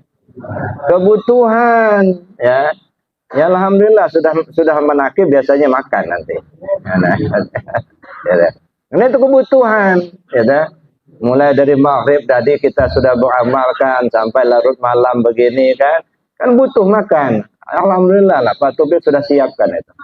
Nah, ya. Makanya ceramahnya nggak usah lama-lama, lebih cepat lebih bagus katanya itu ya. Nah, jadi Bapak Ibu yang saya hormati, mengamalkan zikir ini bisa kita sendirian, tapi dianjurkan berjamaah. Nah, karena kalau kita zikir berjamaah, ya, kayaknya saling tolong menolong, ya. Kan dianjurkan wa ta'awanu 'alal birri wat taqwa. Bertolong-tolonglah kamu dalam berbuat baik dan ketakwaan. Nah, di mana letak tolong menolongnya? Kalau kita berjamaah apa? Mungkin dari rumah kita kurang gairah zikirnya. Tapi begitu kita ngelihat kawan itu ya begitu bergairah zikir, akhirnya kita terpancing juga. Nah, akhirnya bersemangat kita zikirnya. Itu saling tolong menolong gitu ya. Ya, yang lemah semangatnya begitu berjamaah jadi kuat semangatnya, kan begitu. Di samping itu mendapatkan pahala, ampunan dosa. Kan ada sebuah kisah, Pak. Suatu ketika Allah panggil malaikat. Malaikat, sini kalian. Siap ya Allah. Coba turun kalian ke bumi. Lihat apa kerja hamba di bumi. Ya, nanti dilaporkan sama Allah. Nah, satu malaikat betul-betul bertemu ada orang sedang khataman, sedang zikir. Kaget dia. Masya Allah, ini hamba Allah lagi berzikir, nyebut-nyebut nama Allah, bertasbih, bertahlil mereka. Dipanggilnya kawan-kawan. Sini kawan-kawan, sini. Ini hebat, ada hamba Allah, mereka sedang khataman. Mereka sedang berzikir. Berduyun-duyunlah malaikat itu nonton. Nah, makanya kalau kita berjamaah zikir, itu insya Allah malaikat datang, Pak. Nah, makanya malaikat datang, insya Allah tenang suasana itu. Nah, sudah selesai mereka itu menyaksikan jamaah itu berzikir, ya, bertasbih, bertahmid, ya, khataman mereka lakukan, sudah selesai, mereka naik lapor kepada Allah. Sudah kami laksanakan ya Allah. Apa yang kalian temui? Kami menemukan sekelompok hamba-Mu. Mereka memuji-mujimu ya Allah. Emangnya pernah mereka melihat aku? Belum ya Allah. Bagaimana pendapat kalian kalau sampai mereka tahu dengan aku, melihat aku? Pasti mereka lebih mengagumi lagi. Ya, betul begitu, betul. Terus mereka minta apa? Mereka minta surga-Mu ya Allah. Emangnya mereka pernah melihat surga itu? Belum ya Allah. Bagaimana pendapat kalian kalau sampai mereka melihat surga itu? Pasti mereka sangat antusias untuk mendapatkan. Mereka minta itu supaya dapat. Terus apa lagi yang mereka minta? Minta perlindungan dari neraka-Mu ya Allah.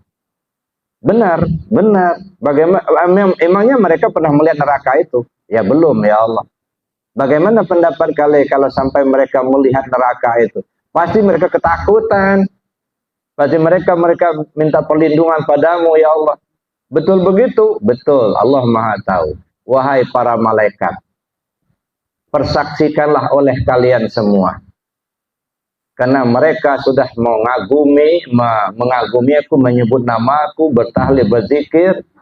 Mereka minta perlindungan dari aku dari neraka. Mereka minta surga. Mereka berzikir, bertahlil, persaksikanlah kalian. Semua jamaah yang ada di majelis itu saya ampuni dosa mereka. Kata Allah.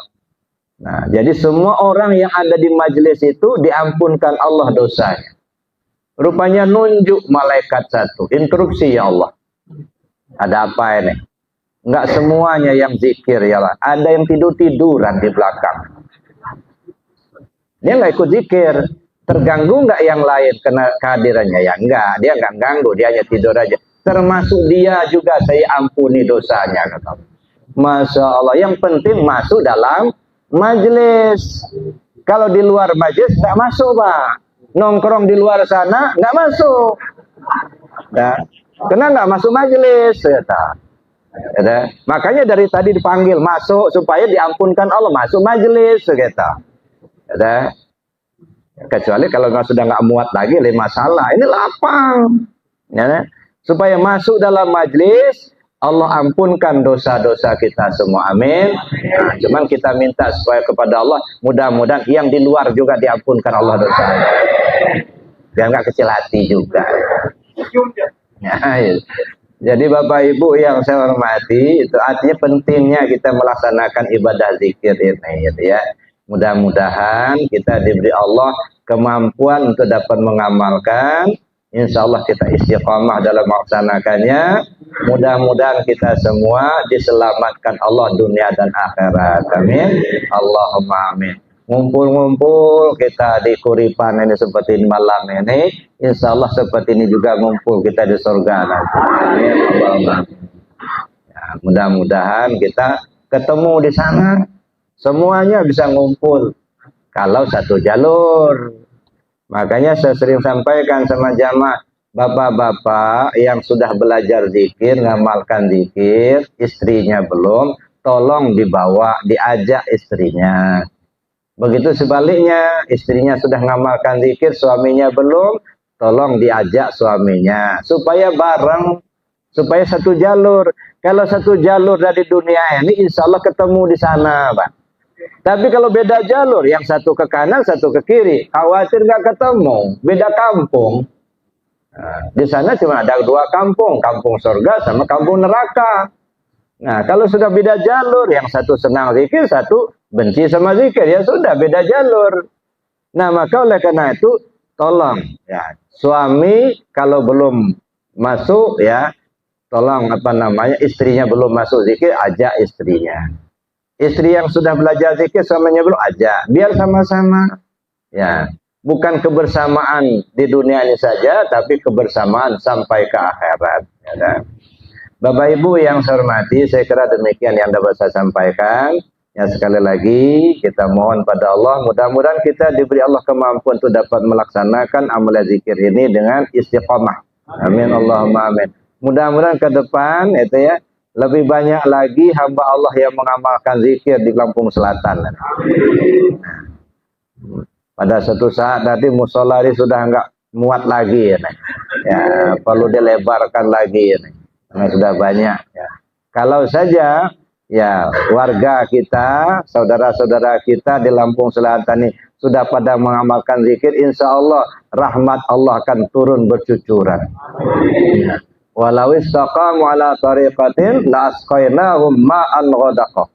Kalau kalian istiqamah mengamalkan jalan kami, menempuh jalan kami, tarekat kami, kata Allah, aku akan turunkan air yang menyejukkan, artinya rahmat yang bercucuran. Mudah-mudahan Bapak Ibu yang saya hormati, warga di Lampung Selatan ini selalu dirahmati oleh Allah Subhanahu wa taala. Ya. Mudah-mudahan semuanya dalam keadaan sehat, Ya, pemimpin kita selalu dapat lindungan dari Allah, ya.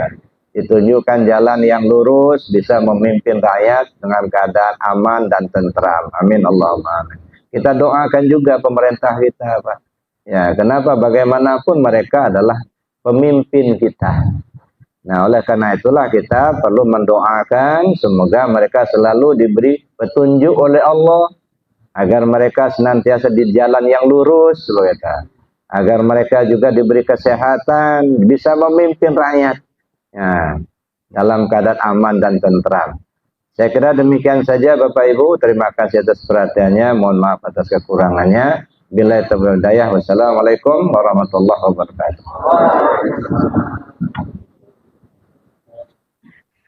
Alhamdulillahirabbil alamin. Barakallahu fikum Bapak, Ibu yang dicintai Allah. Usai sudah kajian kita kali ini bersama Abah Buya Muhammad Rusfi. Semoga apa yang disampaikan Buya tadi bisa menjadi manfaat dan menambah ilmu, iman, dan tauhid kita dalam bermakrifat kepada Allah. Terima kasih Bapak Ibu yang sudah hadir mengikuti kajian Abah Buya Muhammad Rusfi. Semoga Allah senantiasa menerangi kalbu kita dengan cahayanya, dan semoga Allah memurahkan rezeki kita, memudahkan segala urusan kita di dunia dan di akhirat kelak, dan semoga Allah menguatkan iman dan tauhid kita sampai kita mati nanti. Tak lupa kita juga mendoakan kepada Abah Buya Muhammad Rusfi. Semoga Allah panjangkan usia Abah dan diberkati usianya Abah Buya. Dan semoga Allah selalu melindungi dan merahmati Abah. Semoga Allah membalas dan melipat gandakan pahala dan kebaikan kepada Abah Buya Muhammad Rusfi atas ilmu yang bermanfaat yang Abah berikan kepada kita semua. Amin Allahumma amin. Allahumma sholli ala Sayyidina Muhammad wa ala ali Muhammad. Sampai jumpa pada kajian berikutnya. Saya Latifah mohon diri dan mohon maaf jika ada kesalahan dan kekirangan. Wassalamualaikum warahmatullahi wabarakatuh.